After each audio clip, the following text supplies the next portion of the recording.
think the CEO role has always been a difficult role, and it feels like every year the CEO is being asked to do more and with more complexity. Expectations from stakeholders are getting higher. 25 years ago, the CEO only had to respond to the demands of the shareholders, but there is a much wider group of stakeholders today. What I think has fundamentally changed the last 12 months is two things that has really shifted the game. One is geopolitics, and the other one is AI and technology. I think the geopolitical situation is what everybody's talking about today, right? And I think that tension between U.S., China, the national security concerns, the data localization, and even supply chains, I think that's going to be a big part of the agenda. So the biggest global challenges in the current context are policy changes being seen in the region because of various geopolitical developments that take place. Geopolitics has always been volatile, but we had some certain beliefs that have been there for a long, long time, and that has changed now. And it really has an impact on business and business decisions. And it's not necessarily a vocabulary or skill set that we've had in the past. So I think now CEOs have to do that too. So from a board's perspective, what we see is convergence. Geopolitics, technology, and of course AI, climate, talent, trust. These are all intertwined issues.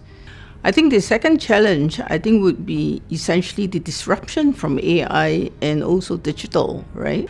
And then AI, how is AI going to impact our business? I think it's fundamental change to businesses, which is very different from things like the internet and NFTs and blockchain and so on, which were all significant technologies.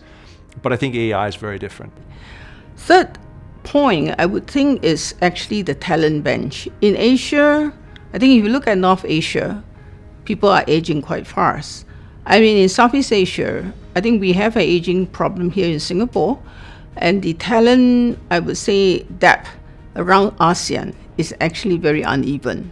I think so for a CEO operating in globally, I think those would be the concerns, right? But also, this is not new in the sense of unpredictability. We experienced this first with COVID, which was a completely different nature of things that played out unpredictably and for a long period of time, which we could never sort of properly forecast. So some of these things we've got to start to learn to live with as time goes by. So you take a CEO who's working 60, 70 hours under tremendous pressure to deliver to their shareholders and stakeholders around them, and now you add significant complexity on top of that. It's just made the CEO job even more difficult. So what we're really looking for CEOs to do is to be able to look across holistically. And as a board, how are we the mirror against that?